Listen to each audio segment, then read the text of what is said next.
पुढे हे प्रकाशन अकॅडमीमध्ये आपले सरचे होत आहे. आपण इयत्ता 9वी इतिहास व राज्यशास्त्र हा विषय पाहत आहोत. चला पुढे पाहूया.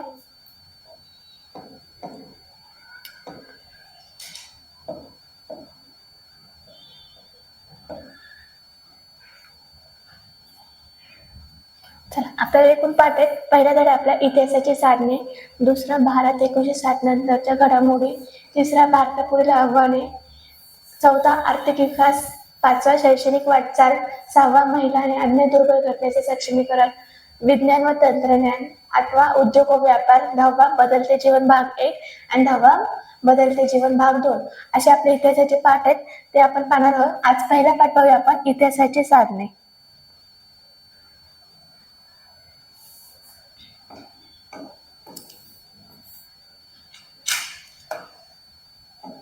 चला आतापूर्वी आपण प्राचीन, मध्ययुगीन आणि आधुनिक इतिहासाचा अभ्यासला, पण यावर्षी आसपास आपण स्वातंत्र्य कालखंडातील भारताचा इतिहास अभ्यासणार आहोत. पण आधुनिक काळात इतिहासाची साधने प्राचीन, मध्ययुगीन आणि साधनांची काय होती, वेगळी होती. लिखित साधने, भौतिक साधने, दृकश्राव्य साधने, मानवी साधने आधारे इतिहास हा आपल्याला अभ्यासता येतो.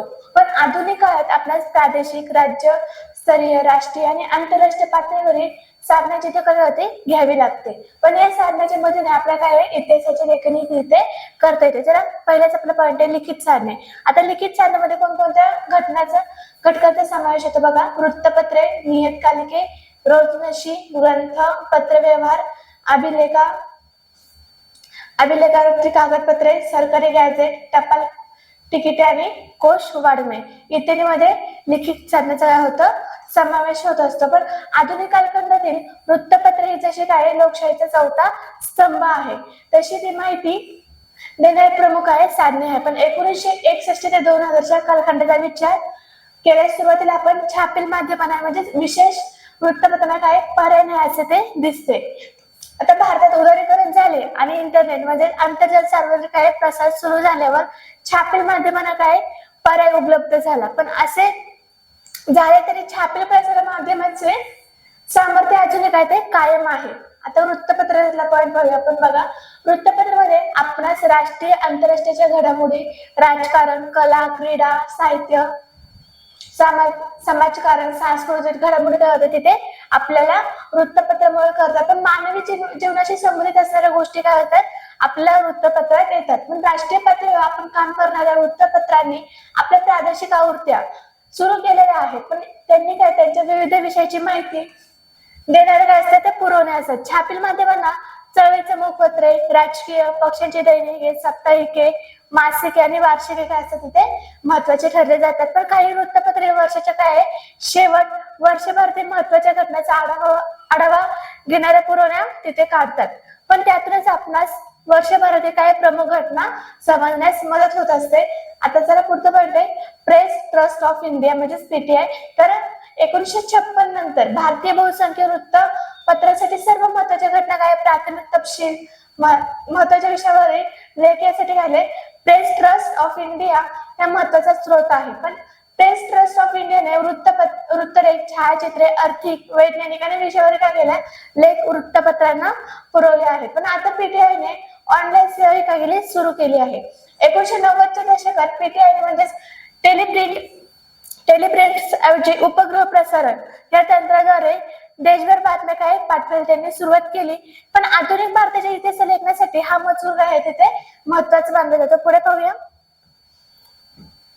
चला टपाल तिकिटे. टपाल तिकिटे काय स्वतः बोलत नसले तरी ते इतिहासाकार म्हणजे त्यांना बोलके करतो. भारत हा स्वातंत्र्य झाल्यापासून असं काय टपाल हे ताकिटामध्ये काय विविध बदल घडून आलेले आहेत. पण तिकिटाच्या आकारामधील वैविध्य, विषयातील नावे, नेता, रंगसंगती यामुळे टपाल तिकिटे आपणास होतात बदलत्या काळाशिवाय ते सांगत असतात. टपाल खाते हे राजकीय नेत्यांवर, फुलांवर, प्राणी पक्ष्यांवर, एखाद्या घटनेचे रौप्य, स्वर्ण, अमृत महोत्सव, शतक, द्विशतक, त्रिशतकापूर्वी निमित्त तिकिटे तिथे काढली जातात. पण तो इतिहासाचा मौल्यवान असं ठेवा असतो. बघा इथे आपल्याला सांगितले टपाल तिकिटे बघा असे असतात. त्याला पुढचा पॉईंट आहे आपला भौतिक साधने. आता भौतिक साधनामध्ये कोणत्या साधनाचा समावेश होतो बघूया. बघा, नाणी, प्रार्थना स्थळे, दैनंदिन वापरातील वस्तू, राजमुद्रा, अलंकार, वस्तू संग्रहालय, पेहराव आणि आधुनिक स्थापत्य ही काय भौतिक साधनामध्ये ह्यांचा काय होतो, या साधनांचा समावेश केला जातो. पुढे पाहूया आपण. चला, नाणी. पुढचा पॉइंट आहे आपला नाणी.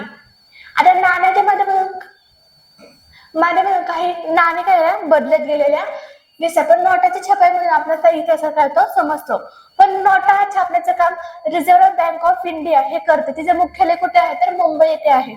आता 1950 पासून ते आजच्या काय त्याची नाणी ही त्यात काय वापरलेले धातू, आकार, त्यावरील विषय विविध यावरून काय आपल्या समकालीन भारतातील महत्वाचे प्रश्न तिथे समजतात. उदाहरण, लोकसंख्या नियंत्रणात ठेवण्याचा संदेश देणारी नाणी आणि शेती या शेतकऱ्याचे काय महत्व सांगणारी नाणी. चला, पुढचा पॉईंट आपला संग्रहालय. आता भारतातील सर्वच राज्यामध्ये त्या त्या राज्याच्या असतात वैशिष्ट्य असतात, सांगणारे वस्तू संग्रहालय तिथे असतात. पण त्यावरून आपल्याच कळतं इतिहास समजण्यास मदत होते. उदाहरण, मुंबईत छत्रपती शिवाजी महाराजांचे वस्तू संग्रहालय सरकारी संग्रहालयाऐवजी काही संग्रह काय स्वतःचे काही संग्रहालय तिथे उभारतात. ती अत्यंत काही वैशिष्ट्यपूर्ण असतात. उदाहरण, नाणी, नोटा, विविध आकाराचे दिवे, अडकित्ते, क्रिकेट इत्यादी काय ते साहित्य उदाहरण दिले आहे. त्याचा मौखिक साधने आपण बघा. या साधनामध्ये लोककथा, लोकगीते, म्हणी, ओव्या इत्यादीचा काय असतो तिथे समावेश होतो. उदाहरण, संयुक्त महाराष्ट्रात चळवळी लोकशाहीर अण्णाभाऊ साठे, शाहीर अमर शेख यांच्या पोवाड्यातून काय कार्यकर्त्यांना काय तिथे प्रेरणा मिळत असते. बघा, आता दृकश्राव्य साधने, दूरदर्शन, चित्रपट, आंतरजाल इत्यादी साधनाचं काय दृकश्राव्य साधने ही त्याला काय म्हणले जातात. बघा, दूरदर्शन, चित्रपट, आंतरजाल इत्यादी साधनांना काय म्हणले जाते तर दृकश्राव्य साधने असं म्हणले जाते. विविध देशी व परदेशी वाहिन्या, उदाहरण हिस्ट्री चॅनल आणि डिस्कवरी चॅनल हे काय आपले दृकश्राव्य साधने उदाहरण दिले आहेत. आता पुढचा पॉईंट आपला film and television institute of India म्हणजेच FTIA. बघा, भारत सरकारने पुणे 1960 साली लोक शिक्षण देण्याच्या हेतूने काय फिल्म आणि टेलिव्हिजन इन्स्टिट्यूट ऑफ इंडिया या संस्थेची काय स्थापना केली. तर राजकारण, समाजकारण, कला, क्रीडा आणि संस्कृती या विविध क्षेत्रातील महत्वाच्या घटनावर आधारित काय वृत्तपत्र इंडियन न्यूज रिव्ह्यू या संस्थेने ते तयार केले. पण समाजाचे नेतृत्व करणाऱ्या व्यक्ती, देशासाठी योगदान देणाऱ्या व्यक्ती आणि महत्वाच्या स्थळांची माहिती देणारे अनुभवपट म्हणजे डॉक्युमेंटरीज ह्या विभागाने काय केलं तयार ते केले आहेत. आता आधुनिक भारताचा इतिहास अभ्यासासाठी वृत्तपट व अनुभवपट हे काय आपल्याला उपयोगी आहेत. बघा, इथे FTIA काय आपल्याला बोध चिन्ह दाखवले आहे, म्हणजे film and television institute of India ह्याचं काय दिलं आपल्याला दिलं आहे, लोगो दाखवलाय. पुढे बघूया आपण. चला, आता आपण आधुनिक भारताच्या इतिहास लेखनासाठी उपयुक्त असणारे काही साधने बघितली. पण 21व्या शतकात हा काळ इतक्या वेगाने बदलत आहे की ते साधने काय अपुरी पडत चालली आहेत. पण त्यामुळे आता स्वाभाविकपणे नवी साधने पुढे आहेत. उदाहरण, घरगुती टेलिफोन ते मोबाईल. या प्रवासात पेजर नावाचे एक साधन काय संपर्कासाठी आले होते. ते जेवढ्या वेगात आले तेवढ्याच वेगात ते काय आले संपुष्टात पण आले. आता आंतरजाल म्हणजे इंटरनेट उपलब्ध असल्यामुळे प्रचंड माहितीचाही काय उपयोग तिथं इतिहासाच्या अभ्यासातून आपल्याला केला जातो. आता परंतु माहितीचा सत्यता यथार्थ अंतापासून तिथे आपल्याला ते घ्यावी लागते. इतिहासाच्या सर्व साधनाच्या आधारे अभ्यास करणे सहज साध्य तिथे झाले आहे. तसेच हे सर्व साधने आधुनिक काळातील असल्यामुळे त्यांची उपलब्धता होणे शक्य झाले आहे. इतिहास हा काय जीवनातील सर्व अंगाला स्पर्श करणारा असल्याने साधनाच्या काय जतनाचे प्रयत्न सर्व स्तरांवर होताना दिसतात, ते आपण करून पाहिजे. चला, पाठावरचा स्वाध्याय तुम्ही आपल्या वेळेमध्ये सोडायचा. आपण पुढचा पाठ पाहूया. दुसरा पाठ आहे आपला भारत 1960 नंतरच्या घडामोडी. बघा, आता इसवी सन 1947 मध्ये भारत हा आपला स्वातंत्र्य झाला. पण 1950 मध्ये संविधानाचा तिथे स्वीकार करून भारताचे सार्वभौम लोकशाही राष्ट्र तिथे निर्माण झाले. भारतीय समाज हा बहुजनसी असून या समाजात काय विविध भाषा, धर्म, पंथ, वंश आणि जातीचे लोक तिथे एकत्र राहत आहेत. पण स्वातंत्र्य प्राप्तीनंतर सुरुवातीच्या काळात भारताला आर्थिक, राजकीय, सामाजिक आणि विकासाचे काही प्रश्न तिथे सोडवायचे होते. पण नियोजन आयोगाची निर्मिती आणि औद्योगिकीकरणावर काय भरवाने हा आर्थिक विकास साधने करण्याचा देशातील दारिद्र्याची समस्या दूर करण्याचा एक मार्ग म्हणून स्वीकारण्यात तिथे आला. निवडणुकीचे यशस्वी आयोजन आणि लोकशाही परंपरावरील विश्वासामुळे आपल्याला ते राजकीय स्थैर्य हे प्राप्त करणे करायला शक्य झाले. पण याचबरोबर दुर्बल समाज ह्या घटकांसाठीच कार्यक्रमाचा आणि धोरणाचा समावेश असलेल्या अनेक काही सामाजिक सुधारणा तिथे प्रत्यक्षात आणण्याचाही प्रयत्न झाले. पण 1960 नंतरच्या घडामोडी बघा काय झाल्या. आता भारताच्या राजकीय परिस्थितीवर परिणाम करणाऱ्या अनेक अडचणी म्हणजेच घडामोडी 1960च्या शतकात काय घडल्या. आता पोर्तुगीजांच्या राजवटीखाली असलेला गोवा, दमण आणि दीव ह्या प्रदेशाची मुक्त झाली व ते भारतीय संघराज्य काय झाले भाग बनले. उत्तरेकडील सीमेरेषेवरील भारत आणि चीन यांच्यातील तणाव हा 1950 पासून वाढत होता. या तणावाची परिणती अखेर म्हणजे देशामधील सीमारेषा काय झाली युद्धात सुरू झाली. पण हे युद्ध मॅकमोहन म्हणजे 1962 देशाच्या तिथे क्षेत्रात झाले. आता भारताचे स्वातंत्र्य मिळाल्यानंतर या काळात पण प्रधानमंत्री पंडित जवाहरलाल नेहरू यांनी काय केले आपल्या भारताचे नेतृत्व केले. हे भारताचे परराष्ट्र धोरणाचे काय शिल्पकार होते. पण भारताच्या सामाजिक आणि आर्थिक विकासात त्यांनी घातलेली भर ही अत्यंत मोलाची आहे. पण 1964 मध्ये त्यांनी भारताचे प्रधानमंत्री पंडित नेहरू यांचे काय झाले निधन झाले. त्यानंतर लाल बहादूर शास्त्री हे काय झाले भारताचे प्रधानमंत्री झाले. त्यांच्या कारकिर्दीत 1965 मध्ये भारत आणि पाकिस्तान यांच्यामध्ये काय काश्मीर वरून युद्ध झाले. पण सोव्हिएत रशियाने दोन्ही देशामध्ये काय झाले मध्यस्थी करण्याचा त्यांनी प्रयत्न केला. पण 1966 मध्ये ताश्कंद येथे लाल बहादूर शास्त्रीचं काय झाले निधन झाले. जय जवान जय किसान ही घोषणा लाल बहादूर शास्त्रीने दिली. त्याद्वारे त्यांनी भारतीय शेतकरी आणि भारतीय सैनिक यांचे काय महत्व तिथे अधोरेखित केले. आता 1966 मध्ये श्रीमती इंदिरा गांधी हे भारताच्या काय झाल्या प्रधानमंत्री झाल्या. पण त्यांची निर्णय क्षमता प्रशंसनीय काय झाल्या होती. बँकांचे राष्ट्रीयकरण व शासनाचे तनखे तिथे बंद करणे हे त्यांच्या काय निर्णयाचे दुर्गामी तिथे परिणाम तिथे झाले दिसून येत आहे. पण त्यांच्याच कारकिर्दीत पाकिस्तानचे पूर्व पाकिस्तानच्या सर्वातील दडपशाहीचे धोरण ते पाकिस्तानमध्ये काय झाले मोठे आंदोलन निर्माण करण्याचं कारणीभूत ते ठरले. पण या आंदोलनाचे नेतृत्व हे शेख मुजीबुर रहमान यांच्या मुक्तीने वाहिनीने ते केले. पण पूर्व पाकिस्तानचा आणि या समस्येचा परिणाम हा भारतावरही झाला. कारण कोट्यवधी निवासी तिथून काय झाले ते भारतात आले होते. आता 1960 नंतरच्या घडामोडी बघा. 1970च्या दशकात बघा 1971 मध्ये भारत आणि पाकिस्तान यांच्यात युद्ध झाले. पण त्यांची परिधी स्वातंत्र्य बांगलादेशच्या निर्मिती ती झाली. या कामी प्रधानमंत्री इंदिरा गांधी यांच्या कणखर नेतृत्वाचा वाटा हा महत्वाचा ठरला. आता शांततेच्या कार्यासाठी अणु ऊर्जेचा वापर करण्याचा आपल्या धोरणाचा एक भाग म्हणून भारताने 1974 मध्ये राजस्थान येथील पोखरण येथे काय झालं जमिनी अंतर्गत यशस्वी अणुऊर्जा चाचणी तिथे केली. 1975 मध्ये सिक्कीमच्या जनतेत भारतीय संघराज्यात काय सामील होण्यास बाजूने मतदान केले. त्यानुसार सिक्कीमला भारतीय संघराज्यात राज्याचा काय झाला दर्जा तिथे मिळाला. या दशकात शासनाने काय झाली संविधानाचे आणीबाणी विषय काय झाल्या तरतुदीच्या आधारे राष्ट्रीय काय झाल्या आणीबाणी तिथे घोषित केली. पण आणीबाणीच्या काळात भारतीय नागरिकांचे मूलभूत हक्क काय झाले स्थगित करण्यात आले. पण आणीबाणीमुळे काय झालं भारतीय प्रशासन व्यवस्थेमध्ये काय झाली शिस्त आली. आणि परंतु त्याचबरोबर मानवी हक्काचा काय झाला ते संकोच झाला. आणि राष्ट्रीय आणीबाणीचा हा काळ 1975 पासून ते 1977 पर्यंत तो राहिला. आणि त्यानंतर सार्वत्रिक काय झाल्या निवडणुका घेण्यात आल्या. पण आणीबाणीच्या पार्श्वभूमीवर अनेक विरोधी काय झाले पक्ष एकत्र येऊन जनता पक्षाची काय झाले ते निर्मिती केली. पण नव्याने स्थापन झालेल्या जनता हे पक्ष म्हणून श्रीमती इंदिरा गांधीच्या नेतृत्वाखाली काँग्रेस पक्षाचा काय झालं तिथं दारुण पराभव निवडणुका झाला. पण मोरारजी देसाई हे काय झालं प्रधानमंत्री झाले. आणि त्यांच्या नेतृत्वाखाली जनता पक्षाचे सरकार आपापसातील मतभेदामुळे फार काळ ते काय टिकले नाही. तर त्यानंतर चरण सिंग हे प्रधानमंत्री झाले. त्यांचे सरकार अल्पकाळ काय टिकले नाही. पण 1980 मध्ये पुन्हा निवडणुका झाल्या.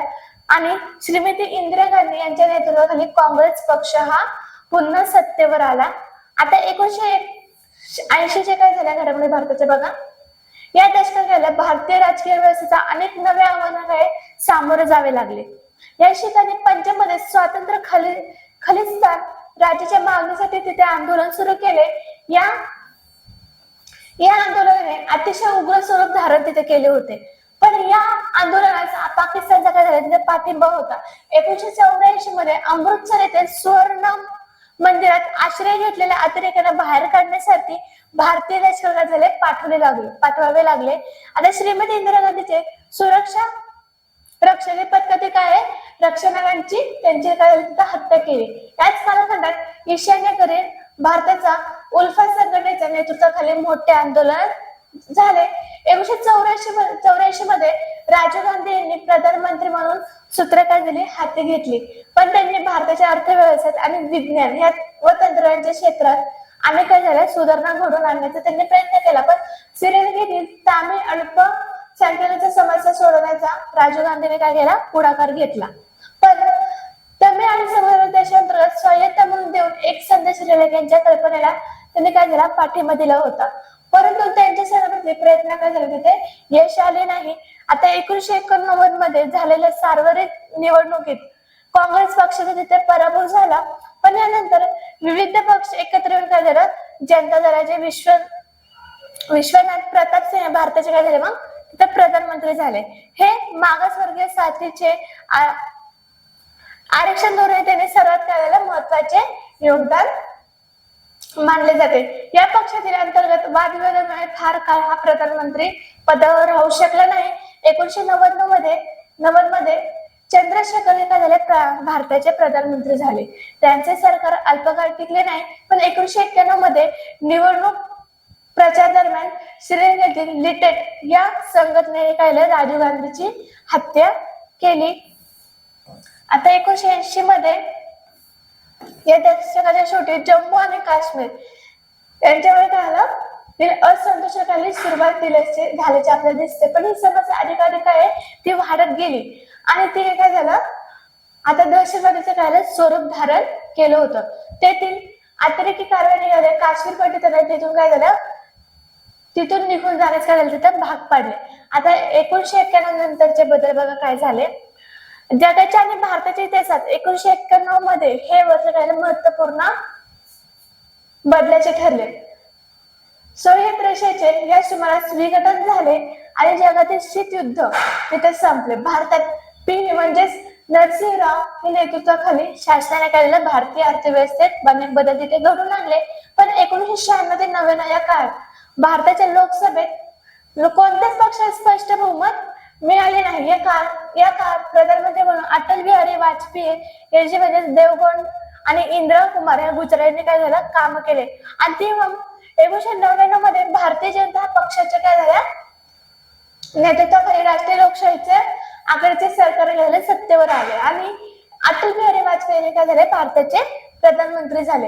आता अटल बिहारी वाजपेयी यांनी काय पाकिस्तान बरोबर संवाद साधण्याचा प्रयत्न केला परंतु यश त्यांना तिथे आले नाही. 1998 मध्ये भारत त्याने आणखी काय अणुचाचण्या करून स्वतःला अण्वस्त्र काय झालं धारी राष्ट्र म्हणून त्यांनी घोषित केलं. आता 1999 मध्ये कारागीर क्षेत्रात भारत आणि पाकिस्तान यांच्यात काय झालं काश्मीरवरून प्रचंड काय झालं तिथे युद्ध झाले. पण या युद्धात भारताने पाकिस्तानचा काय झाला पराभव केला. आता भारतीय अर्थव्यवस्था बघा पॉईंट आपण पाहूया. अर्थव्यवस्थेचे आधुनिकीकरण आणि आर्थिक स्वावलंबन आणि सामाजिक न्याय सहज समाजामध्ये काय समाज रचना आणि भारताच्या स्वातंत्र्यापासून काय झाली भारतीय अर्थव्यवस्थेची वैशिष्ट्य राहिली आहेत. आता भारताला उद्योग उभारून आणि आधुनिकीकरण आणि स्वावलंबन प्राप्त करायचे होते म्हणून नियोजनाद्वारे सामाजिक न्यायावर आधारलेली अर्थव्यवस्था काय अस्तित्वात आणायची होती. म्हणूनच योजना काय झाली आयोग निर्माण करण्यात आला आणि पंचवार्षिक योजना काय झाली सुरू करण्यात आली. तर 1991 मध्ये नरसिंहराव शासनाने आर्थिक सुधारणा घडवून आणण्याचा प्रारंभ केला. या आर्थिक सुधारणाला आर्थिक उदारीकरण असे म्हणले जाते. पण भारताची आर्थिक व्यवस्था काय भरभराटीत आली आणि भारतातील परकीय गुंतवणूक वाढली. उद्योग, वैज्ञानिक क्षेत्रातील कुशल व्यावसायिकांनी भारतीयांना भारतीय अर्थव्यवस्था सुधारण्यास मदत केली. माहिती तंत्रज्ञान क्षेत्रातील उद्योगांनी रोजगाराच्या नव्या संधी काय झाल्या तिथं निर्माण केल्या. 1991 मध्ये नंतर झालेल्या बदलाचे वर्णन जागतिकीकरण असेही केले जाते. आता आपला पॉइंट पुढचा, विज्ञान आणि तंत्रज्ञान. भारताने स्वावलंबनासाठी जे प्रयत्न केले त्यात 2 महत्वाच्या घटनांचा समावेश करता येईल. तो बघा, 1935 मध्ये सुरू झालेल्या हरिक्रांतीचे म्हणजे ते जनक, हरिक्रांतीचे जनक डॉक्टर M.S. स्वामीनाथन हे होते. या नव्या शास्त्रीय तंत्राचा वापर करून अन्नधान्याचे उत्पादन वाढवले. डॉक्टर वर्गीस कुरियन यांच्या काय दुग्ध उत्पादनातील सहकारी चळवळीच्या काही प्रयोगाने भारताच्या दुधाचे उत्पादन काय झाले मोठ्या प्रमाणावर वाढले. यालाच धवल क्रांती असंही म्हणलं जातं. बघा, अणुशक्ती आणि अवकाश या संशोधनाच्या क्षेत्रात काय भारताने अधिक प्रगती केली. पण डॉक्टर होमी भाभा यांनी काय केलं, भारतातील अणुशक्ती कार्यक्रमाचा पाया घातला. अणुशक्तीचा वापर वीज निर्मिती, औषधे आणि संरक्षण यासारख्या शांततेच्या कारणासाठी करण्यावर भारताचा भर होता. अवकाश तंत्रज्ञानातील भारताने काय भरीव कामगिरी केली आहे. पण 1975 मध्ये आर्यभट्ट हा पहिला उपग्रह अवकाशात सोडवण्यात आला. पण आज भारताकडे एक यशस्वी अवकाश कार्यक्रम असून त्या अंतराळात अनेक उपग्रह आकाशात सोडलेले आहेत. त्या दूरसंचार क्षेत्रात काय झाली, प्रगती झाली. आता सामाजिक क्षेत्रातील बदल बघा काय. या दरम्यान काळात भारताच्या सामाजिक क्षेत्रात अनेक महत्वपूर्ण बदल झाले आहेत. ते बघू काय. यातील काही बदल महिलांच्या सक्षमीकरणाच्या समस्येशी संबंधित आहेत, तर काही वंचित घटकाच्या उन्नतीसाठी स्वीकारण्यात आलेल्या धोरणाशी ते संबंधित आहे. आता देशातील महिला आणि बालकाच्या सार्वजनिक विकासाला काय चालना देण्यासाठी 1985 मध्ये मनुष्यबळ विकास मंत्रालयाच्या अंतर्गत महिला आणि बाल ही योजना महिला आणि बाल विकास विभागाचा निर्माण तिथे करण्यात आला. पण या स्त्रियांना सामाजिक न्यायाची काही हमी योजनेच्या कार्यवाहीस मदत व्हावी म्हणून ते कार्य करण्यात आले. त्यात हुंडा प्रतिबंध कायदा, समान वेतन कायदा यांचा काय झाला समावेश झाला. 73व्या 74व्या संविधानात दुरुस्तीने स्थानिक शासन संस्थांमध्ये स्त्रियांसाठी राखीव जागा काय झाला ठेवण्यात आल्या. आता संविधान करताना असे वाटले की जाती व्यवस्थेमुळे भारतीय समाजातील काही समाज घटकांचा सन्मान आणि समान संधीपासून वंचित राहावे लागले. या समस्येवर उपाय शोधण्यासाठी 1953 मध्ये काकासाहेब कालेलकर या आयोग कार्यालय स्थापन करण्यात आला. 1988 मध्ये BP मंडल यांच्या अध्यक्षतेखाली इतर मागासवर्गीय इतिहासाच्या समस्येचा काय झाला विचार करण्यासाठी आणखी एक आयोग नेमण्यात आला. आता विविध सेवा आणि संस्थांमध्ये मागास समाज घटकांना योग्य प्रतिनिधित्व उपलब्ध करून देण्यासाठी आरक्षणाचे धोरण स्वीकारण्यात आले. आता अनुसूचित जाती आणि अनुसूचित जमातीच्या समाज घटकांना उंचवर्णीयाची भीती, हिंसा आणि दडपशाही यांच्यापासून मुक्त राहून प्रतिष्ठेने आणि आत्मसन्मानाने जगता यावे म्हणून 1989 मध्ये शासनाने अत्याचार विरोधी म्हणजे अॅट्रॉसिटी कायदा संमत केला. आता जागतिकीकरण अर्थकारण, राजकारण, विज्ञान आणि तंत्रज्ञान, समाज आणि संस्कृती अशा सर्व क्षेत्रामध्ये अनेक बदल घडून आले. पण यातील काही बदलाची चर्चा वरील परिच्छेदामध्ये केली आपण. आता जागतिक पातळीतील अनेक क्षेत्रामध्ये एक महत्वाचा देश म्हणून भारताचा काय उदय झाला. आता G20 म्हणजे ब्राझील, रुसिया, इंडिया, चीन, साऊथ आफ्रिका यासारख्या आंतरराष्ट्रीय संघटना भारताचा एक महत्वाचा घटक सदस्य देश आहे. आता दूरसंचार तंत्रज्ञानाच्या क्षेत्रातील एक महत्वाची क्रांती भारताने अनुभवली आहे. म्हणजे भ्रमध्वनी म्हणजेच मोबाईल हा आंतरजाल इंटरनेट सेवा उपग्रह आधारित दूरसंचार सेवा संपूर्ण भारतभर पसरल्या आहेत. राजकीय क्षेत्रातील एक स्थिर लोकशाही अशी यशस्वीरित्या ते कार्य करत आहे हे भारताने जगाला दाखवून दिले. याचा परिणाम म्हणून भारतीय लोकांच्या विशेषतः युवकांच्या म्हणजे जीवनशैलीत खूप बदल झाला गेला आहे. आता हे बदल त्यांच्या आहारविषयक सवयी, पोशाख, भाषा, समजुती यातून काय आपल्या दिसतात. आपण पुढील पाठात भारतापुढील अंतर्गत आव्हानांचा अभ्यास करणार आहोत. त्या पाठाचा स्वाध्याय तुम्ही वहीमध्ये सॉल्व्ह करता. आपण पुढचा पाठ पाहूया. तिसरा भाग ते आपला भारतापुढील अंतर्गत आव्हाने. या पाठात आपण भारतापुढे काही अंतर्गत आव्हाने विचार करणार आहोत. फुटीरतावादी चळवळी, ईशान्य भारतातील समस्या, नक्षलवाद, जमातवाद, प्रदेशवाद या क्रमाने भारतापुढे अंतर्गत आव्हानाला काय आपण अभ्यास करणार आहोत. आता बघा, पंजाबमधील असंतोष. पंजाब राज्यातील अकाली दल हा प्रमुख राजकीय पक्ष होता, पण 1973 मध्ये अकाली दलाने आनंदपूर साहिब हा ठराव काय झाला, मंजूर केला. त्यानुसार चंदीगड पंजाबला पंजाबला द्यावे. इतर राज्यातील पंजाबी भाषिक प्रांत हे पंजाबमध्ये काय समाविष्ट करावेत. सैन्यामधील शिखांचे संख्या प्रमाण वाढवावे. पंजाब राज्यास काय अधिक स्वायत्ता द्यावी, अशा अनेक गोष्टींची मागणी या ठरावात होती. पण 1977 मध्ये अकाली दल पक्ष पंजाबमध्ये सत्तेवर आला आणि अकाली दलाने सत्ता घेतला. जुन्या मागण्याबरोबर पंजाबला नदी पाणी वाटपात काय झालं, पाणी वाढवून द्या आणि अमृतसर ह्या शहराला पवित्र शहर किताब द्या, अशा काय झालं तिथं मागण्या आल्या. आता बघा, 1980 मध्ये पंजाबमध्ये स्वातंत्र्य खलिस्तान ह्या चळवळीमध्ये मूळ धरले. या काळात अकाली दलाचे नेतृत्व संत हरचरण सिंग ह्या लोंगोवाल तिथे करत होते. आता स्वर्ण मंदिरात बसून आपल्या कार्यकर्त्यांना निर्देशन करण्याच्या सूचना हे देत होते. स्वर्ण मंदिराच्या दुसऱ्या बाजूस कट्टर खलिस्तानवाद म्हणजे जैल सिंग भिद्रनवाले यांच्या सोबत काय भोवती सशस्त्र अनुयायांचे गोळा होऊ लागले होते. या काळात दहशतवादी अतिरेकी कारवायांना काय झाली, सुरुवात झाली. 1981 मध्ये संपादक लाला जगत नारायण यांच्या खून प्रकरणी काय भिद्रनवाले यांची अटक झाली आणि तेथून पुढे वातावरण ते अधिकच काय झाले, चिघळत गेले. पण यातून 1983 मध्ये पंजाब मध्ये राष्ट्रपती राजवट काय झाला, लागू करण्यात आला. पण भिद्रनवाले अकाल तख्त या धार्मिक स्थळी काय राहिला गेला आणि भिद्रनवालेच्या अनुयायांनी स्वर्ण मंदिर परिसर आपल्या ताब्यात घेऊन तिथे काय झालं, वाळूची पोती त्याने रचली. पण परिसराला किल्ल्याचे स्वरूप आले. यामुळे पंजाबातील शांतता धोक्यात आली आणि लोकशाही समोर राहिले ते मोठे आव्हान होते. तर ऑपरेशन ब्लू स्टार बघा, हम पाहू कोणता पता. स्वर्ण मंदिरातून दहशतवाद्यांना काय बाहेर काढणे ही प्रमुख कामगिरी मेजर जनरल कुलदीप सिंग ब्रार यांच्याकडे झाली, सोपवली गेली. पण 3 जून 1984 मध्ये सकाळी ऑपरेशन ब्लू स्टार ह्या मोहिमेला प्रारंभ झाला. पण 6 जून रोजी तिथं कारवाई संपली. त्या लष्करी कारवाईत भारतीय सैन्याने विलक्षण संयम राखून काय झाली, कामगिरी केली. पण भिद्रनवाले यांच्यासह अन्य दहशतवादी झाले, मारले गेले आणि कारवाई तिथे संपली. पण त्यानंतर 1986 मध्ये हे स्वर्ण मंदिर पुन्हा एकदा दहशतवादाविरुद्ध कारवाई करावी लागली आणि त्यापुढे त्याला ऑपरेशन ब्लू थंडर असे म्हणले. काय म्हणले, काय ऑपरेशन ब्लॅक थंडर असे म्हणलं. येथूनच पुढे पंजाबमध्ये काय आले, शांतता प्रस्थापनाची गती मिळाली. पुढचं पॉइंट आहे आता ईशान्य भारत समस्या बघा.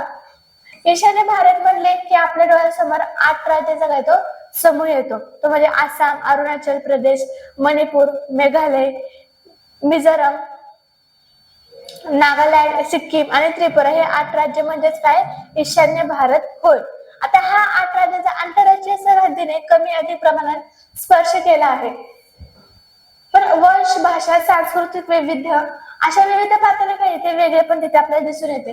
पण हे भारतातील जनजातीने भारताच्या मुख्य प्रवासी जोडून घेण्याचं कामी स्वातंत्र्य भारताचे पहिले प्रधानमंत्री पंडित जवाहरलाल नेहरू यांनी पुढाकार घेतला. 1954 मध्ये नेफ म्हणजे नॉर्थ ईस्ट फ्रंटियर एजन्सी अर्थात काय पूर्वांचल असा भाग काय निर्माण झाला. भारत चीन या सीमेवरील प्रदेश आणि आसामच्या उत्तरेकडे जनजातीचा हा प्रदेश होय. पण या भागातील शेकडो जमिनीचा विकासात त्यांच्या काय संस्कृती जपणूक साधण्याची काय भूमिका पंडित जवाहरलाल नेहरू यांनी घेतली. आता संविधानाच्या 6व्या अनुसूचीमध्ये या भागाविषयी खास तरतुदी त्यांनी केल्या आहेत. 1965 मध्ये या भागाची जबाबदारी परराष्ट्र मंत्रालयाकडे देण्यात आली. ईशान्येकडील या प्रदेशाचे मुख्य प्रवाहात सामील करून घेण्यासाठी 1971 मध्ये ईशान्य परिच्छेद कायदा काय झाला करण्यात आला. या कायद्यानुसार ईशान्य परिच्छेदाची कामे खाली स्पष्ट करण्यात आले. आर्थिक व सामाजिक या क्षेत्रातील समाजहिताच्या बाबी, आंतरजाल वाहतूक, वीज आणि पूर नियंत्रण यंत्रणेमध्ये संबंधित केंद्र सरकारला याला सल्ला देण्याचे काम या परिच्छेदाचे होते. आता मिझोरम बघा, ईशान्य भारतातील जनजमातींना प्राचीन इतिहास आहे, पण भारत स्वतंत्र झाल्यावर सरकारने मिझोबहुल लुशाई या टेकडीच्या भागातील काही जिल्ह्यांना प्रशासकीय स्वायत्तता दिली. पण केंद्र 1953 मध्ये भाजपा प्रांत रचना आयोग नेमल्यावर तेथील जनतेचा अपेक्षा करायला वाढल्या. मिझोच्या नेत्याने स्वायत्त मिझो प्रांताची झाली मागणी करण्यास तेथे सुरुवात केली. आता 1959 मध्ये मिझोरम प्रदेशात तीव्र काही दुष्काळ तिथे पडला. या दुष्काळाच्या काळात मिझो नेते लालटेंगा यांनी काय सामान्य जनतेसाठी त्यांनी कार्य केले. पण 1961 मध्ये लालटेंगा यांनी काय झालं, मिझो नॅशनल फ्रंट म्हणजे या संघटनेची काय झाली स्थापना केली. आता त्रिपुरा, मणिपूर आणि लुशाई या टेकड्यामध्ये मिझोबहुल प्रांतासाठी ग्रेटर मिझोरमची राहिली अर्थात स्वातंत्र्य राष्ट्राची राहिली मागणी लालटेंगा यांनी केली. पण मार्च 16, 1966 मध्ये मिझो नॅशनल फ्रंटने स्वातंत्र्य मिझोरम हे राष्ट्र करायला अस्तित्वात करण्याची घोषणा केली. पण प्रधानमंत्री इंदिरा गांधी यांनी परिस्थिती कठोरपणे हाताळून बंड मोडून काढले. 1972 मध्ये परिस्थिती निवडल्यानंतर मिझोबहुल भागाला काही केंद्रशासित प्रदेशाचा दर्जा देण्यात आला. आता 1985 मध्ये प्रधानमंत्री राजीव गांधी आणि मिझो नॅशनल फ्रंट यांच्या काय झाल्या तडजोड होऊन मिझोरमला काय घटक राज्याचा दर्जा देण्यात आला. लालटेंगा राज्याचे काय झाले मुख्यमंत्री झाले. आता पुढे बघा, नागालँड ईशान्य भारतातील नागा जमाती काही लढाऊ जमात राहून म्हणून ओळखली जाते. पूर्व हिमालय, नागा टेकड्या, आसाम आणि म्यानमारचा सीमावर्ती भाग अशा परिसरात नागा या जमातीची झाली वस्ती होती. पण 1946 मध्ये काही सुशिक्षित नागा युवकांनी नागा नॅशनल कौन्सिल या संघटनेची काही स्थापना केली. पुढे त्यांनी नागालँड हे स्वतंत्र राष्ट्राची काही मागणी केली, पण त्याचे नेतृत्व अंगामी झापू फिजो हे ते करत होते.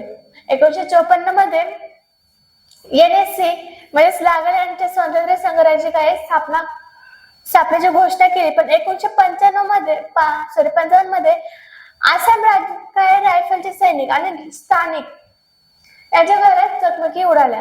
तर चकमकी दडपण्यासाठी लष्करी कारवाई तिथे करण्यात आली. केंद्र सरकार आणि NSC या राज्यात चर्चेच्या वेळेला अनेक फेऱ्या झाल्या. केंद्र सरकारने नागाबहुल भागाला केंद्रशासित प्रदेशाचा एक दर्जा तिथे देण्याचे ठरवले. आता नेपाळमधील नागाबहुल भाग हा स्टुअर्ट सॉंगचा भाग एकत्र करून 1 डिसेंबर 1963 मध्ये नागालँड हे काय राज्य तिथे अस्तित्वात आले. आता पुढचा पॉइंट आहे आसाम. 1983 साली आसाममध्ये बंगाली भाषा हे स्थानांतरिताच्या काही वर्षासह ऑल आसाम स्टुडंट्स युनियन आणि आसाम गण संग्राम परिषदांचा उग्र काय झाला उभारलेला होता. पण 1985 मध्ये प्रधानमंत्री राजीव गांधी, केंद्रीय गृहमंत्री शंकरराव चव्हाण, आसामी नेते प्रफुल्ल कुमार मोहतमा यांच्या करार झाला. आसाममध्ये घुसखोर असणाऱ्या बांगलादेशी नागरिकांना परत मूळ ठिकाणी पाठवायचे ठरले. पण 1986 मध्ये आसाम विधानसभेच्या निवडणुका होऊन आसाम गण परिषदेला प्रफुल्ल कुमार मोहतमा मुख्यमंत्री झाले. या लोकशाही प्रक्रियेमुळे आसाममध्ये शांतता काय झाली प्रस्थापित होण्यास काय झाली मदत झाली. आता अरुणाचल प्रदेश बघा, 1954 मध्ये नेपाळ विभागाची काय झाली निर्मिती करण्यात आली. पण त्याला 1972 साली अरुणाचल प्रदेश म्हणजे उगवत्या सूर्याचा प्रदेश तिथे संबोधण्यात लागले. 20 फेब्रुवारी 1987 मध्ये रोजी भागास काही घटक राज्याचा काय तिथे दर्जा तिथे देण्यात आला. पण 1960 ते 2000 कालखंडात ईशान्य भारताचा प्रवास हा लोकशाही अधिक प्रगत होण्यासाठी झाला. पण केंद्र सरकारच्या खास योजना औद्योगिकरण, शिक्षणाचा प्रसार यामुळे हा भाग काय विकासाच्या मार्गावर चालत होता. त्यानंतर नक्षलवादाचे चळवळ पॉइंट पाहूया. पश्चिम बंगालमधील दार्जिलिंग जिल्ह्यातील नक्षलवाद येथे काय चळवळ सुरू झाली. अल्पभूधारक शेतकरी आणि शेतमजुरांना संघटित करून 1969 मध्ये नक्षलवादी भागातील काय शेत जमिनीच्या भोवती लाला झेंडे रोवून पिकांचा ताबा घेतला. पण त्यात मुक्त प्रदेश म्हणून नक्षलवाद्यांनी काय झालं घोषित केले. या उठावापासून प्रेरणा घेऊन त्या चळवळी झाल्या, पण त्यास काय नक्षलवादी चळवळी असं म्हणतात. पण जमीनदाराच्या आर्थिक शोषणाविरुद्ध आवाजात तूट होण्यासाठी कृषी समित्याची स्थापना तिथे मोठ्या जमीनदारांच्या जमिनी बळकावणे, त्यांच्या कुळामध्ये वाटप करणे हे या चळवळी काय सुरुवातीचे उद्दिष्ट होते. पण पुढे ही चळवळ आपल्या उद्दिष्टापासून दूर केली. पण शासनाचे कोणतेही उपक्रम आणि किंवा कल्याणकारी योजना जनतेपर्यंत काय पोहोचून न देणे यासाठी काही नक्षलवादी चळवळीने दहशतवादाचा काय झाला आश्रय घेतला. पण लोकशाही व्यवस्था अमान्य करून समांतर व्यवस्था काय निर्माण करण्याचा प्रयत्न नक्षलवादी करू लागले. पण यातूनच नक्षलवाद हा प्रदेश देशाच्या अंतर्गत काय सुरक्षेपुढे काय झाले आव्हान तिथे ठरू लागला. तर नक्षलवादी चळवळीचे काय सुरुवातीचे प्रमुख केंद्र पश्चिम बंगाल होते. पुढे ती चळवळ आंध्र प्रदेशातील पूर्व गोदावरी, विशाखापट्टणमच्या काही भागात, तेलंगणामधील करीमनगर, आदिलाबाद, छत्तीसगडमधील बस्तर, राजनांदगाव, सुकमा, महाराष्ट्रातील गडचिरोली, भंडार, चंद्रपूरमधील काही भाग हे मध्य प्रदेशातील बालाघाट मानला. ओडिशातील कोरापुटे ते पसरले. पण हा आपला प्रभाव हा कायम राहावा म्हणून सशस्त्र पीपल्स लिबरेशन आणि गुरिल्ला आर्मी म्हणजे PLG या संघटनेची तिथे स्थापना झाली आणि काही संघर्ष अद्याप तिथे चालू आहे. आता जमातवाद पुढचं बघा. जमातवाद हे आपल्या देशाच्या काय एका पुढील एक गंभीर आव्हान आहे. संकुचित धार्मिक अभिमानातून जमातवाद तिथे निर्माण झाला. पण ब्रिटिशांनी आपल्या देशात जमातवादाचे काय झाले बीज पेरले. आपल्या देशात विविध धर्माचे लोक शतकापासून तिथे गुण्यागोविंदाने काय राहत आले होते. पण एखाद्या समाजात भिन्न भिन्न धर्माचे लोकांचे वास्तव्य असणे, त्यांना काय रे आपापल्या धर्माचा योग्य तो अभिमान तिथे बाळगणे व वागावे हे काहीच नव्हते. पण जेव्हा धर्माच्या अभिमानाचा अतिरेक होता तेव्हा त्यांचे रूपांतर कुठे झालं दुर्भिमानात झाल्यापासून राहत होत नाही. या प्रत्येकाला मग आपलाच धर्म हा श्रेष्ठ आणि बाकीचे सर्व तुच्छ वाटत. त्यातून काय धर्मादा येते.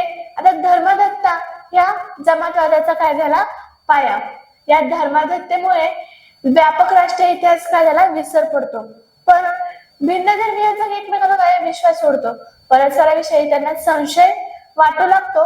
परमधर्मीय देशबांधवांना शत्रू लेखले जाते. एकमेकांच्या सणासुदीच्या प्रसंगी एकत्र येण्याचेही कामी होऊ लागतात. पण नागरिक म्हणून सर्वांनी काय रास्त मागण्यासाठी हे हक्क काय संघटित होणे काय झाले अशक्य होऊन ते बसत होते. पण धर्मातेमुळे बहुतांच्या घटनांमध्ये माणसाकडे बघण्याच्या दृष्टीच काय कलुषित होऊन जाते.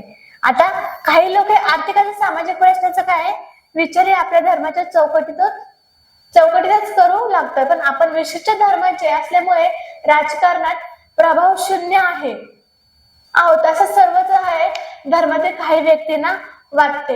पण आपल्याला सतत अन्याय होत आहे अशी त्यांची काय समजूत होते. पण आपल्या समाजात सरकार पक्षपातच करत आहे अशी भावना बळवते. आणि अशा व्यवस्थेत हे आपल्या धर्माविषयी काही धर्म बांधवाविषयी हळवे बनतात. आपल्या धर्माच्या लोकांमध्ये कोणी काही बोलले किंवा धार्मिक प्रांतिकाचा कळत ना कळत कोणी अपमान केला तरी यातून दंगली पेटतात. शेकडो निरपराध तिथे जीव मारले जातात. कोट्यवधी रुपयांचा काय सार्वजनिक मालमत्तेचे नुकसान होते. सार्वजनिक शांतता नष्ट होते. दंगलीतील कटू आठवणीमुळे माणसाचे काय माने दुरवतात आणि एकमेकांमध्ये काय विश्वासाला तिथं तडा येतो. आणि माणसामध्ये विश्वास आणि सहजीवनाचा आदर असो तो तुटला की काय सामाजिक ऐक्यास तडा जातो आणि सामाजिक ऐक्याशिवाय राष्ट्रीय ऐक्य काय कसं साधणार. म्हणून आपण सर्वांनी धार्मिक जमातवादाचा म्हणजे सर्व शक्तीनिशीचा काय मुकाबला करणे आवश्यक आहे. त्यासाठी भिन्न धर्मीय लोकात आपण मिसळले पाहिजे, परस्परांच्या सण सहभागी झाले पाहिजे, एकमेकांच्या चांगल्या सवयी चालीरीती सद्विचार काय आपण स्वीकारले पाहिजे. पण आपल्या सामाजिक आणि आर्थिक प्रश्नाकडे आपल्या तर्कशुद्ध पद्धतीने पाहता आलं पाहिजे. या प्रश्नाची धर्माशी गल्लत करता कामा नये. तसेच धार्मिक स्वरूप आणि स्वरूप का बिघडावा, त्यातील आर्थिक राजकीय ऐतिहासिक अशी कोणती कारणे आहेत ते अशा प्रश्नाचा शोध घेतला पाहिजे. जमातवाद नष्ट करूनच राष्ट्रीय ऐक्यास बळकटी आणण्याचा काय झाला एक मार्ग आहे. आता बघा पुढचा पॉईंट आपला प्रदेशवाद.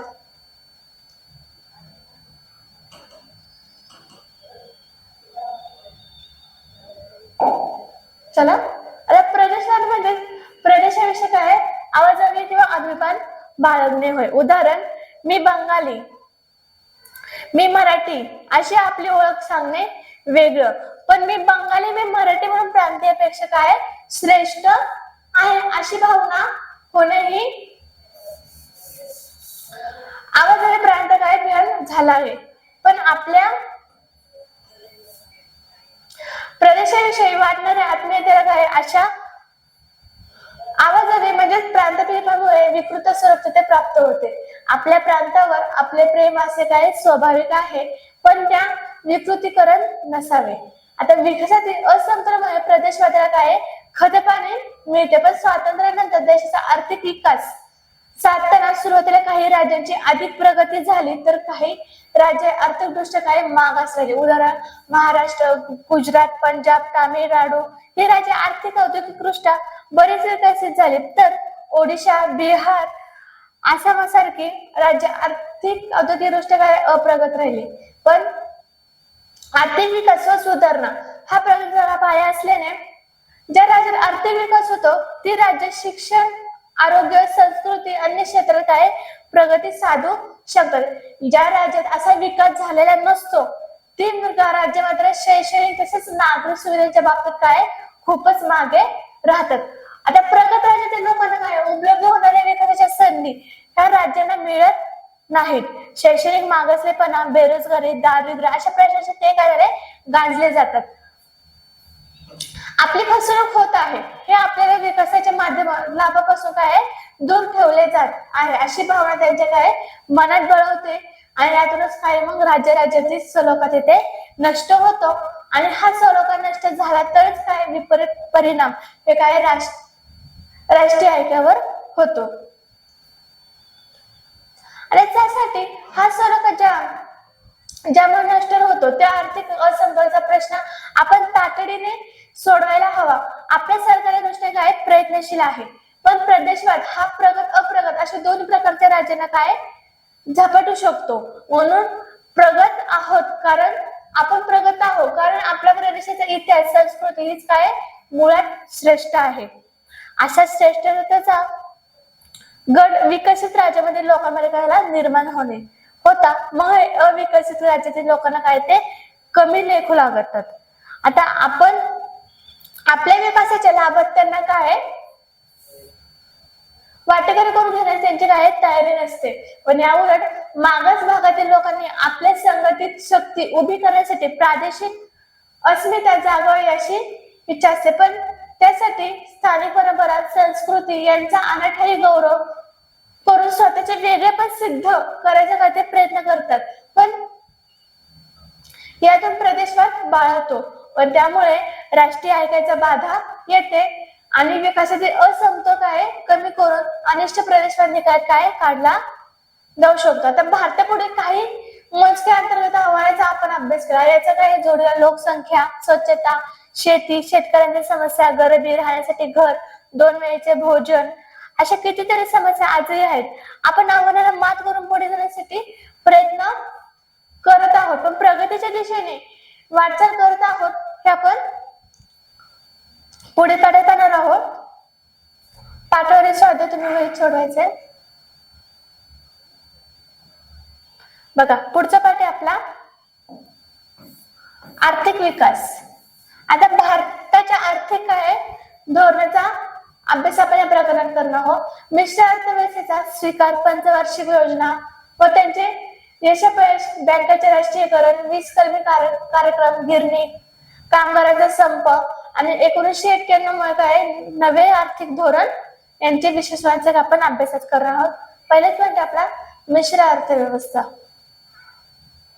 भारताला स्वातंत्र्य मिळण्यापूर्वीच आपण कोणत्या प्रकारच्या अर्थव्यवस्थेचा स्वीकार करायचा याविषयी विचार मंथन चालू होते.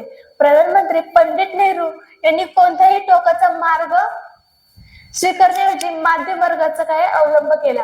काही देशांमध्ये भांडवलशाही अर्थव्यवस्था होती तर काही देशांमध्ये समाजाची काही अर्थव्यवस्था तिथे होती.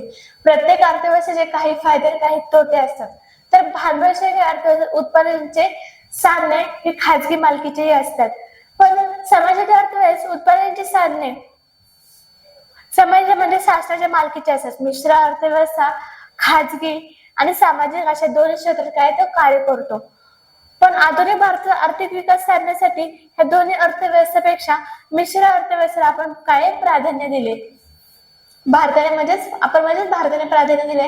या अर्थव्यवस्थेत आपल्या 3 भाग पडतात. ते 3 भाग म्हणजे सार्वजनिक, खाजगी आणि संयुक्त. कोणते भाग आहेत ते? सार्वजनिक, खाजगी आणि संयुक्त क्षेत्र. आता सार्वजनिक क्षेत्रामध्ये बघा, या क्षेत्रामध्ये उद्योगधंदे हे पूर्णपणे सरकारच्या नियंत्रणाखाली व व्यवस्थापनाखाली असतात. उदाहरण संरक्षण, साहित्य आणि उत्पादन. आता खाजगी क्षेत्रामध्ये उद्योगधंदे काय पूर्णपणे खाजगी उद्योजकाच्या काय मालकीचे असतात. आता त्यावर सरकारी देखरेख आणि नियंत्रण असते. उदाहरण उपभोग्य वस्तू. आता संयुक्त क्षेत्रामध्ये बघा, या क्षेत्रात काही उद्योग हे खाजगी उद्योजकाच्या मालकीचे तर काही सरकारी व्यवस्थापनाखाली चालवले जातात. आता मिश्र अर्थव्यवस्था सुरळीत चालण्यासाठी खाजगी आणि सार्वजनिक क्षेत्र हे सुसंवाद असणे गरजेचे असते. पण त्या व्यवस्थेचे एकच उद्दिष्ट असते, अधिकाधिक उत्पादन आणि मोठ्या प्रमाणात काय लोकसहभाग. या व्यवस्थेत भांडवलशाही समाजवादी अर्थव्यवस्थेतील चांगले गुण एकत्र आणण्याचा काय तिथे प्रयत्न केला गेला. पण नफ्याची प्रेरणा, उपक्रमशीलता, नियम पालन, कालबद्ध नियोजन इत्यादी गोष्टी काय मिश्र अर्थव्यवस्थेत काय दुर्लक्ष होऊन चालत नाही. पण या व्यवस्थेत देशहिताला प्राधान्य देण्याची प्रवृत्ती असते. दीर्घकालीन विकासावर अधिक भर देण्यात येतो. पण संरक्षण, शास्त्रीय संशोधन, शिक्षण, रस्ते, रेल्वे, कालवे, बंदरे आणि विमानतळ ही काय झाली उभारणी केली. आता हे क्षेत्र तर भरपूर भांडवल गुंतवणूक करणारे लागणारे एक फळ, पण मात्र ते उशिरा देणारे आहेत. या क्षेत्रामध्ये खाजगी उद्योग काय मोठ्या प्रमाणात काय पुढे येत नाही. पण यावेळी सरकारच काय पुढाकार तिथे घ्यावा लागतो. वरील पद्धतीमध्ये मिश्र अर्थव्यवस्था काय प्रारूप वापरून आपण पंचवार्षिक योजना स्वीकार करून भारताने काय विकासाची पुढे वाटचाल सुरू केली. आता 1973 मध्ये औद्योगिक धोरण काय विकासाची गती वाढली. पण या धोरणानुसार अवघड उद्योजक, घराणी आणि परकीय उद्योग यांचा काय झाला प्रभाव आटोक्यात आणणे आणि प्रादेशिक विकासात समतोल साधणे या गोष्टीच्या त्यांना प्राधान्य दिले गेले. लघु उद्योग, ग्राम उद्योग, घरगुती उद्योग या विकासाकडे लक्ष तिथे देण्यात आले. आता सहकार क्षेत्राकडे विशेष लक्ष देण्यात तिथे सुरुवात झाली. आता बघा पुढचा पॉईंट आपला पंचवार्षिक योजना. हा भारत स्वतंत्र होईपर्यंत परकीय राजवटीने भारताचे पुरेपूर आर्थिक शोषण केले होते. पण दारिद्र्य, बेकारी, लोकसंख्या, वाहन, निकृष्ट राहणीमान, शेती व उद्योगधंदे यांच्याकडे अल्प उत्पादन क्षमता तसेच ज्ञान, विज्ञान आणि तंत्रज्ञान संबंधीचे काय मागासेपणा अशा काय बिकट समस्या काय देशासमोर आल्या. पण त्या सोडवण्यासाठी आणि नियोजनाची काय झाली गरज होती. 1950 मध्ये भारत सरकारने काय नियोजन मंडळाची काय झाली स्थापना केली. प्रधानमंत्री पंडित जवाहरलाल नेहरू हे काय मंडळाचे अध्यक्ष झाले. आता या मंडळाने कृषी आणि ग्रामीण विकास, संतुलित औद्योगिकरण आणि विकास धोरणांची काय तरतूद, लोकशाहीचे काय सुसंगत आर्थिक विकास नियोजनाची आखणी व अंमलबजावणी यामध्ये काय लोकांचा काय सहभाग आणि व्यक्तीचा विकास करणे काय 5 वर्षाची योजना तयार केली. ही योजना म्हणजे काय कोणती पंचवार्षिक योजना. कोणती आहे म्हणजेच पंचवार्षिक योजना. आता नियोजनाचे मूलभूत तत्व बघा काय एखाद्या देशाचे साधन सामग्रीचे प्रमाणशीर वाटप तेथील मनुष्यबळाचा काय योग्य वापर त्या देशातील जनतेच्या गरजा भागवण्यासाठी झाला पाहिजे. हे नियोजनाचे काय सर्वमान्य तत्व आहे. आता योजनेचे उद्दिष्ट बघा काय भारताच्या आर्थिक निवडणुकीचे सर्वसाधारण काय उद्दिष्ट दिले गेले राष्ट्रीय उत्पन्नात वाढ, मूलभूत उद्योगांना भर झपाट्याने उद्योगीकरण घडवून आणणे, पर अन्नधान्याच्या बाबतीत देश हा स्वावलंबी बनावून कृषी उत्पादन काय वाढवून घडवून आणणे, वाढत्या प्रमाणात काय रोजगार उपलब्ध देऊन देशातील मनुष्यबळाचा पुरेपूर वापर करून घेणे, पर प्राप्ती आणि संपत्ती यामध्ये काय विषमता दूर करणे, वस्तूच्या किमती काय स्थिर पातळीवर ठेवणे, कुटुंब नियोजन करून वाढत्या लोकसंख्येला काय आळा घालणे, दारिद्र्य निवारण करून राहणीमानाचा दर्जा उंचावणे, सामाजिक सेवांचा विकास करणे, आर्थिक क्षेत्र स्वावलंबी करणे. ही कोणते उद्दिष्ट तर ही योजनेचे काय आहे आपले उद्दिष्ट आहेत. आता बघा पहिली पंचवार्षिक योजना काय 1951 ते 1956 मध्ये या योजनेत शेती, सामाजिक विकास, जलसिंचन, पूर नियंत्रण, ऊर्जा साधने, ग्रामीण आणि छोटे उद्योग, मध्य उद्योग आणि खनिजे, वाहतूक आणि दळणवळण, शिक्षण यावर काय खर्च करण्यात आला. हे नियोजनबद्ध आर्थिक विकासाची काय झाली पायाभरणी करणारी ही योजना होती. आता दुसरी पंचवार्षिक योजना बघा 1956 ते 1961 या योजनेत औद्योगिकरणाचे काय महत्वाकांक्षी उद्दिष्ट साध्य करायचे होते. दुर्गापूर, भिलाई, राऊरकेला येथील काय पोलादाचे कारखाने, सिद्री येथील काय रासायनिक खताचा आराखडा, चिंतरंजन येथे काय रेल्वे जिन्याचा कारखाना, पेरांबूरचा आघाडीचा काय डब्याचा कारखाना, विशाखापट्टणमचा जहाज बांधणीचा कारखाना इत्यादी प्रचंड अवजड काय उद्योगधंद्याचे कारखाने सार्वजनिक क्षेत्रात काय झाले उभारण्यात आले. आता शेतीला पाणी पुरवठा करण्यासाठी भागरा, नांगल, दामोदर यांच्यासारखी प्रचंड धरणे काय झाली उभारण्यात आली. पण या योजनेमुळे राष्ट्रीय उत्पन्नात काय झाली वाढ झाली. बघा भिलाई कारखाना आपल्याला दाखवा इथे. आता तिसरी पंचवार्षिक योजना 1961 ते 1966 या योजनेअंतर्गत उद्योग कृषी विकासाचे काय संतुलन साधने करायचे होते. पण दरसाल राष्ट्रीय उत्पन्न झाले वाढ घडून आणणे, अवजड उद्योग, वाहतूक व खनिज उद्योग विकास विषमतेचे निर्मूलन करणे, हे रोजगार काय संधी विस्तार करण्याचा काय होता मुख्य हेतू होता. आता तिसऱ्या पंचवार्षिक योजनेनंतर तीन एक वार्षिक योजना म्हणजे 1966 ते 1969 मध्ये हाती घेण्यात आले. आता या काळात तीव्र दुष्काळाचा सामना तिथे करावा लागला. चीनने आक्रमण आणि पाकिस्तानचे युद्ध यामुळे काय विकासाच्या कामापेक्षा संरक्षणाकडे त्यांचा दुष्काळ निवारणाकडे घाला सरकारकडे अधिक लक्ष द्यावे लागले. या गोष्टीमुळे भारताच्या काळाला अर्थव्यवस्था फार ताण पडला.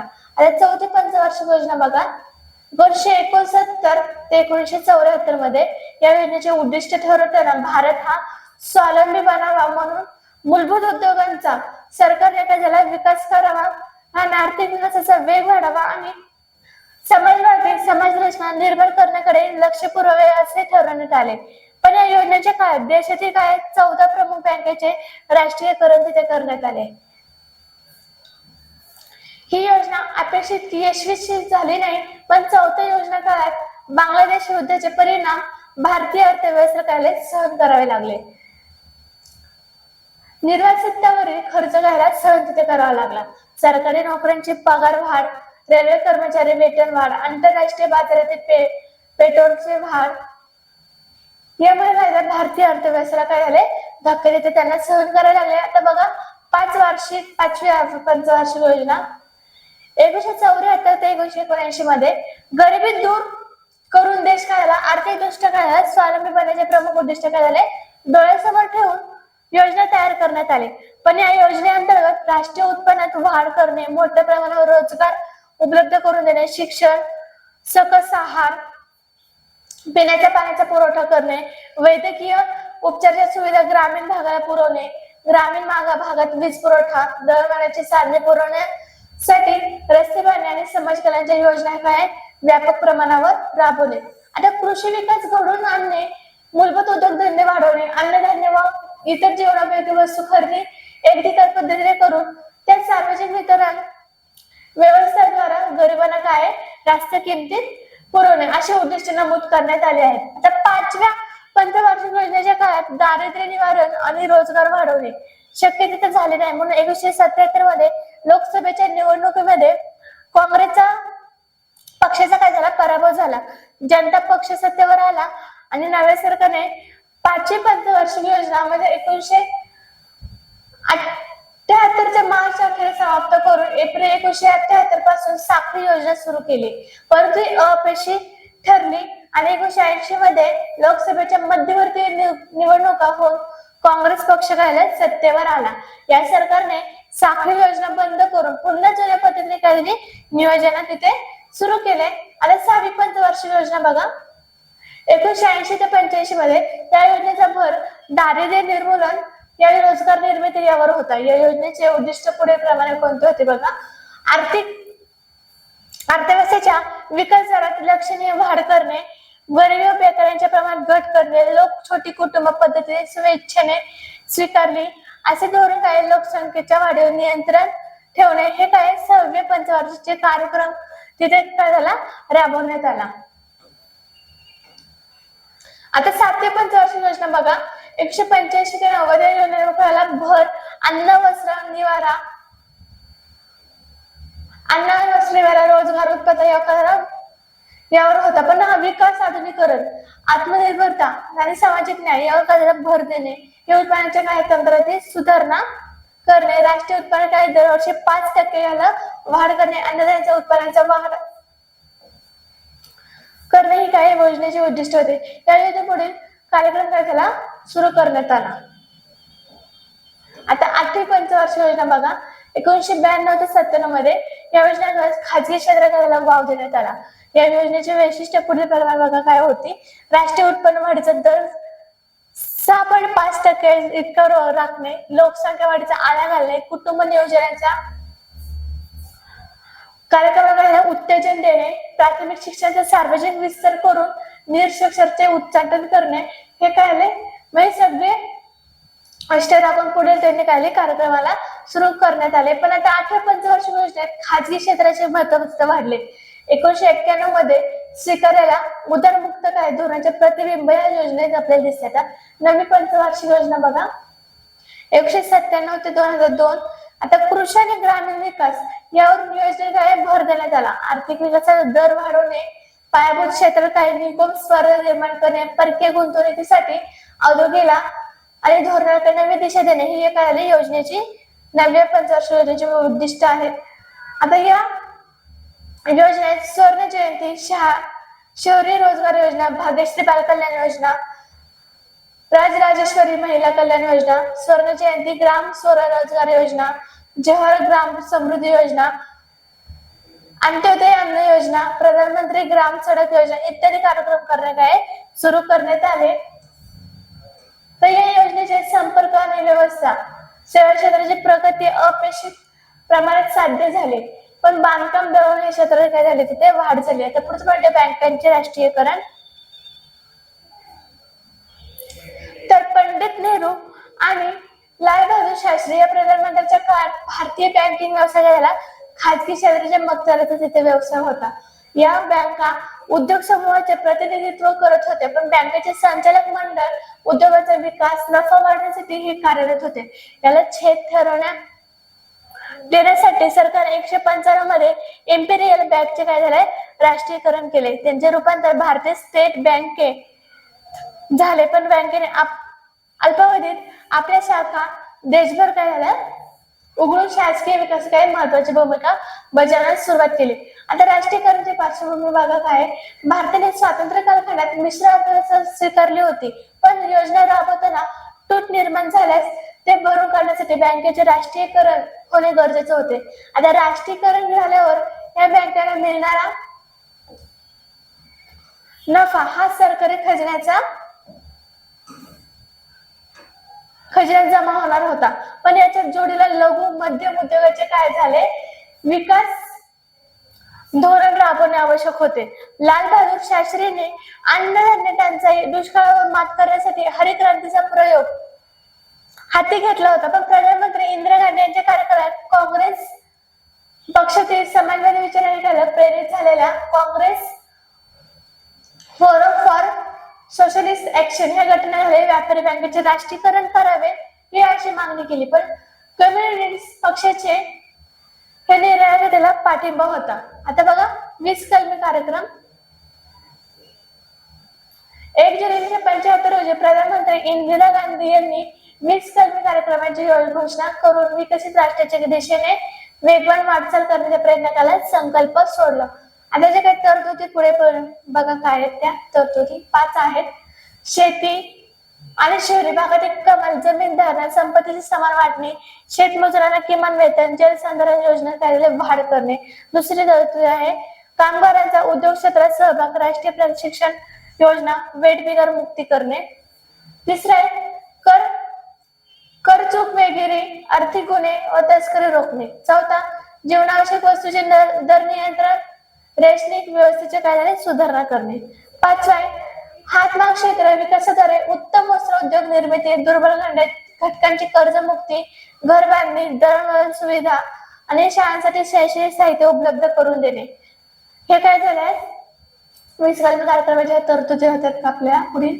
आता बघा कामगार समस्या 1954 मध्ये मुंबई येथे कापडी गिरणी काय कावजची डावर यांनी सुरू केली. पण पुढे दादर, परळ, भाई खळा, शिवडी, प्रभादेवी आणि वरळी येथे काय झालं कापडी गिरण्या सुरू झाल्या. हा भाग गिरणगाव म्हणून ओळखला जाऊ लागला. 80च्या दशकात कामगारांमध्ये असंतोषाचे निर्माण होण्यास काय झाला अन्य क्षेत्राची झाले आर्थिक परिस्थिती कारणीभूत होती. पण काही उद्योगात कामगारांचे पगार वाढत होते, त्यांना बोनसची रक्कम जास्त मिळत होती. गिरणी कामगारापेक्षा त्यांना काही जास्तीच्या सुविधा तिथं मिळत होत्या. आता बघा 1981च्या दिवाळीत कामगारांना 20% बोनसची अपेक्षा होती. पण कामगारांचे प्रतिनिधित्व करणाऱ्या राष्ट्रीय मिल मजदूर संघाने मालक वर्गाशी झाला वाटाघाटी करून कामगार वर्गाला विश्वासात न घेता 8 ते 17% वर तडजोड त्यांनी केली. पण बोनस मध्ये कपात ही असंतोषची काही ठिणगी ठरली. पण काही कामगार डॉक्टर दत्ता सामंत यांच्याकडे गेले. त्यांनी डॉक्टर दत्ता सामंत यांना नेतृत्व स्वीकारण्याची विनंती केली. 65 गिरण्यामधील कामगार एकत्र आले आणि त्यांनी दत्ता सामंत संपाचे नेतृत्व करू लागले. 18 जानेवारी 1982 रोजी मुंबई 2.5 लाख कामगार संपावर गेले. गिरणगावची धडधड थांबले, जणू मुंबईचे ते हृदय बंद पडले असं झाले. तर मुख्यमंत्री बी.आर. अंतुले यांनी आपल्या समस्या सोडवण्यासाठी त्रिपक्षीय समिती नेमली आणि पुढे बाबासाहेब भोसले हे मुख्यमंत्री झाले. कायद्यासमोर सरकार राष्ट्रीय मिल मजदूर संघाचे बोलणे करणे अशी भूमिका त्यांनी घेतली. पण डॉक्टर दत्ता सामंत यांनी हा कायदा रद्द करण्याची मागणी केली. संपाच्या सुरुवातीच्या काळात कामगारांना गावाकडून मदत सुरू झाली. पण सुरुवातीला एकमेकांना मदत करणे कामगारांचे फारसे अवघड केले नाही. विभागीय समिती तिथे स्थापन करून अन्नधान्य मदत निधी यांचे वाटप केले. डाव्या पक्षाने संपाला पाठिंबा दिला होता. संप रेगायला लागताच कामगारांमध्ये फूट पाडण्याचे प्रयत्न तिथे सुरू झाले. पण संपाला 6 महिने पूर्ण झाले तरी केंद्र सरकारने संपाकडे पूर्णपणे दुर्लक्ष केले. कामगार जेलभरो आंदोलन सुरू केले. सप्टेंबर 1982 मध्ये महाराष्ट्र विधानसभेवर 1.5 लाख कामगारांचा मोर्चा गेला. त्याच उपयोग झाला नाही. म्हणून संपाला 1 वर्ष पूर्ण झाले तरी एवढा दीर्घकाळ चाललेला हा पहिला संप होता. पण या कालावधीत सुमारे 1.5 लाख कामगार बेकार झाले होते. पण कापडापेक्षा पॉलिएस्टर महत्व असल्याने मुळातच गिरणीतील कापडाच्या खपावर परिणाम झाला होता. मुंबईत कापड गिरण्या सुरत आणि गुजरात मध्ये गेल्यावर केंद्र सरकारने 13 गिरण्याचे राष्ट्रीयकरण केले, पण समस्या सोडवण्यासाठी लवाद नेमले गेले, पण हा प्रयत्न काय झाला त्यांना यशस्वी ठरला नाही. आता नवे आर्थिक धोरण कोणते बघा. आधुनिक भारताच्या इतिहासात 1971 साल हे अत्यंत महत्वाचे आहे. 10व्या लोकसभा निवडणुकानंतर केंद्रात पी.व्ही. नरसिंह राव हे प्रधानमंत्री झाले. त्यांनी अर्थमंत्री डॉक्टर मनमोहन सिंग यांच्या सहकार्याने भारताची अर्थव्यवस्था काय झाली, जागतिक अर्थव्यवस्थेशी जोडण्यासाठी नवे आर्थिक धोरण स्वीकारले. यासाठी भारतीय अर्थव्यवस्थेत मूलभूत स्वरूपाचे बदल घडवले, पण भारतीय अर्थव्यवस्था काय झाली, जागतिक प्रवाहात आणले. या काळात भारताची आर्थिक अवस्था काय बिकट झाली होती, पण पी.व्ही. नरसिंह राव यांच्या अगोदर चंद्रशेखर यांचे सरकार होते. यांच्या सरकारच्या काळात चलनवाढीचा दर 17% होता, पण आर्थिक वृद्धी हा 1.1% घ्यायला घटला होता. आयातीसाठी आठवडाभर पुरेल एवढेच काय राजकीय चलन भारताकडे होते. परकीय कर्जाची काय झाली परतफेड करणे आणि त्यावरील व्याज देणे कठीण झाले होते. मे 1991 मध्ये चंद्रशेखर यांच्या काळात सरकारने काही सोने काय झाले विकून तर काही गहाण टाकून परिस्थिती काय झाली आटोक्यात आणण्याचा त्यांनी प्रयत्न केला, पण चंद्रशेखर यांच्या अगोदर विश्वनाथ प्रताप सिंग या सरकारने सगळ्या शेतकऱ्यांना सरसकट कर्जमाफी देऊन 10,000 कोटी रुपयांपेक्षा जास्त बोजा हा अर्थव्यवस्थेवर टाकला होता. केंद्रावर राज्य सरकारच्या एकत्रित अंतर्गत कर्जाचे काय झालं, स्थूल राष्ट्रीय उत्पन्नाचे असलेले प्रमाण सुमारे 55% एवढे झाले होते. 1980 ते 81 मध्ये परकीय कर्ज $2,350 कोटी होते, तर 1990 ते 91 मध्ये 8,380 कोटी पर्यंत ते वाढले. यावेळेस भारताचा परकीय चलनासाठा फक्त $100 कोटी होता, पण या इराकने काय झाला आक्रमण करून तेलाच्या वाढलेल्या किमतीच्या व्हायला पार्श्वभूमी होती, पण भारताला परकीय कर्ज उभारणे अवघड झाले. अनिवासी भारतीयांना व्हायला आपल्या परकीय चलनातील ठेवी काढून घेण्यासाठी त्यांनी सुरुवात केली. आता बघा उपाययोजना कोणत्या. उपाययोजना या परिस्थितीतून मार्ग काढण्यासाठी पी.व्ही. नरसिंह राव यांनी डॉक्टर मनमोहन सिंग यांना काय अर्थमंत्री नेमले. डॉक्टर मनमोहन सिंग यांनी दोष दुरुस्ती उपाययोजना म्हणजे करेक्टिव्ह मेजर्स त्यांनी बदलाच करायला सुरुवात केली. त्यांनी परकीय गुंतवणुकीवरचे निर्बंध उठवले व उद्योग क्षेत्रातील परवाना पद्धत ही 18 उद्योगापुरती त्यांनी मर्यादित केली, पण सार्वजनिक उद्योगामध्ये वाढता तोटा करणारा कार्यक्षमता लक्षात घेऊन सार्वजनिक क्षेत्रातील खाजगी उद्योग खुली केली. शेअर बाजार नियंत्रण आणण्यासाठी 1988 मध्ये सेबीएस म्हणजे securities and exchange board of India ही स्थापन म्हणजे नॅशनल स्टॉक एक्सचेंजेस संगणकीकरण करण्यात आले. मंदीचे सावट दूर करून करण्याचे प्राधान्य दिले. आणि डॉक्टर मनमोहन सिंग यांच्या पहिल्या अर्थमंत्री पदाच्या कारकिर्दीत भारतातील परकीय गुंतवणूक जिथे वाढली, पण भारताने बँक ऑफ इंग्लंड मध्ये गहाण ठेवलेले सोने काय झाले परत भारतात आणले, पण भांडवलदार वर्ग हा मध्यवर्गाचा राहिला पाठिंबा सरकारला मिळाला. सरकारने दूरसंचार क्षेत्र खुले केल्यामुळे मोबाईल फोन सेवा देशभर सुरू झाली. डॉक्टर मनमोहन सिंग यांनी जागतिक व्यापार संघटनेचा कारभार सही करून खाजगीकरण, उदारीकरण आणि जागतिकीकरण यास करायला सुरुवात केली. आता बघा वर्ल्ड ट्रेड ऑर्गनायझेशन म्हणजे जागतिक व्यापार संघटना भारताने 1995 मध्ये वर्ल्ड ट्रेड ऑर्गनायझेशन म्हणजेच WTO हे सदस्यत्व स्वीकारले. या संघटनेचा उद्देश पुढील प्रमाणे का बघू आपण बघा. देशादेशामध्ये व्यापार खुला करणे, आंतरराष्ट्रीय खोल मुक्त व्यापाराला अडथळा आणणारे व भेदनभेद करणारे कायदे, निर्बंध, नियम व धोरणे हे काय संपुष्टात आणणे हे जगभरातील व्यापाराचे काय रीतसर काय बहुपक्षीय यंत्रणेच्या माध्यमातून नियमन करणे. आता WTO हे अस्तित्वात येण्यापूर्वी गॅट अस्तित्वात होते, general agreement on tariffs and trade. ह्या संघटना आंतरराष्ट्रीय स्तरावर कार्यरत होती. व्यापार नियमन करायची भारतात WTO संदर्भात परस्पर विरोधी टोकाची मते होती. असे असूनही WTO स्वीकारण्याचा निर्णय घेतला. जागतिक व्यापार संघटनेच्या तरतुदी काय झाल्या अनुदानाने आयात निर्यात, परकीय गुंतवणूक, संरक्षण क्षेत्र आणि शेती आणि सेवा यांच्याशी संबंधित आहेत. पण भारत सदस्य झाल्यापासून वीज, पाणी, वाहतूक, शिक्षण आणि आरोग्य या क्षेत्रात झपाट्याने काय झालं, व्यापारीकरण झाले. जागतिक व्यापार संघटनेचे वेगवेगळ्या अहवालानुसार दारिद्र्य रेषेखाली लोकसंख्येचे घट, बालमृत्यूमध्ये घट, पिण्याचे पाणी, सांडपाणी याबाबतच्या सोयी सुविधा उपलब्धता यामध्ये काही सुधारणा केल्या. पण जागतिक व्यापार संघटनेच्या धर्तीवर काय पुढे दक्षिण आशियाचे प्राधान्य व्यापार करार म्हणजे साऊथ एशिया प्रेफरेन्शियल ट्रेड अरेंजमेंट म्हणजे SPTI केला. भारताने सार्क देशांमधील विविध वस्तूंच्या आयातीवर काही निर्बंध ठेवले, पण आयात शुल्कात सवलत दिली. भारतीय विमान क्षेत्र झाले खाजगी व परकीय गुंतवणुकीला ते खुले केले आणि अशा रीतीने आपण स्वातंत्र्य भारताची आर्थिक वाटचाल अभ्यासली. पण मिश्र अर्थव्यवस्था ते जागतिकरण असा प्रवास आपण केला. आता पुढील पाठात आपण अन्य क्षेत्रातील प्रगती पाहणार आहोत. पाठावर अध्याय तुम्ही सॉल्व्ह करायचंय. आपण इथे थांबूया. थँक्यू.